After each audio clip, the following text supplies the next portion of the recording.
Now, some of the things you have to know is that Ojukwu trusted Obafemi Awolowo so much.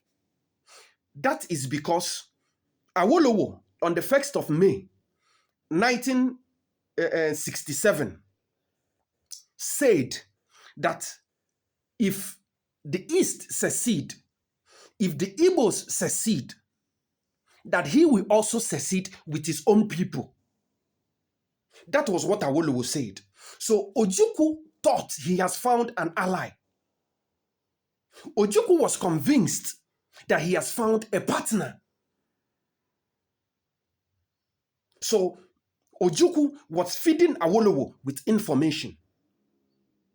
That was how, after the elders forum, the elders meeting on the 27th of May, 1967, that was how Gowon got the clue of what Ojukwu was planning to do, or what the Easterners or the Igbos were planning to do.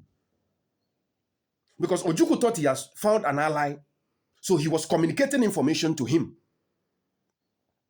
Because since they will succeed together, he was passing information to him.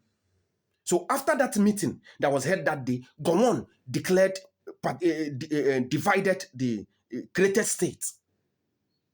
Now, that is one. So Awolowo was actually the one that was feeding the federal with information. Now, the idea, most of the ideas, the dirty ideas that occurred within that time was hatched by one advisor, somebody that was advising Gowon. His name is Prince Solomon Akenzua, who happened to be the 39th Oba of Benin, Oba Eredua. He was actually the one, he was a delegate in Eburi. In fact, he was the one that led the legal practitioners and the secretaries. He was the one that led them.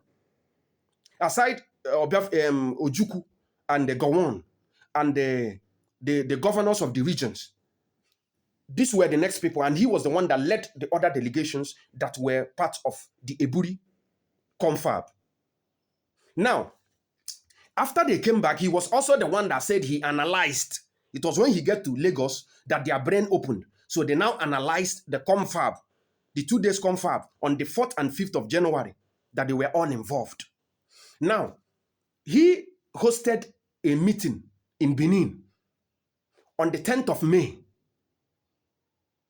and Ojukwu was invited. Gowon was part of it.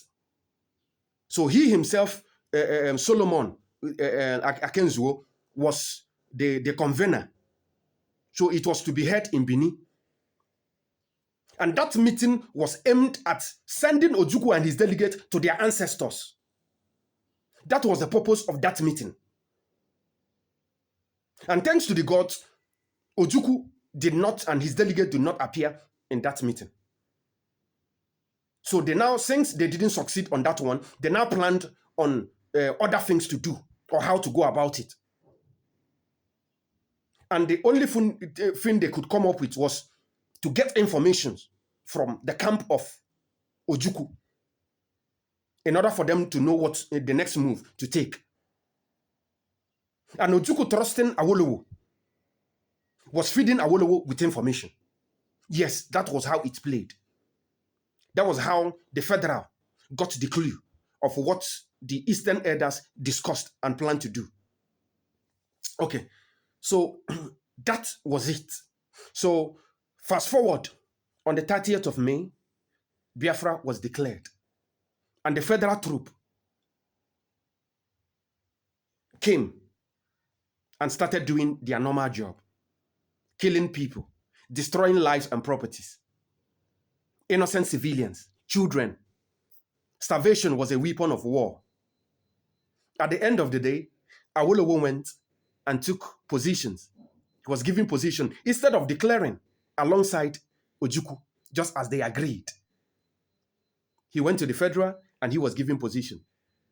He was appointed as the vice chairman of the federal the federal council, the federal executive council. He was also appointed as the commissioner of finance. So that was how it went. So he was actually the one that suggested starvation against the Igbos, Awolowo, and other strategies that was brought. So that was all about the British-sponsored war, the European-sponsored war, or genocide, because it wasn't a war. It wasn't actually a war. It was a genocide, because a war is the one you can talk about Israel and Iran. Although it didn't last long, this one, Israel and Iran didn't last long. That is what you can call a war, okay? Because you find out that Iran was being destroyed.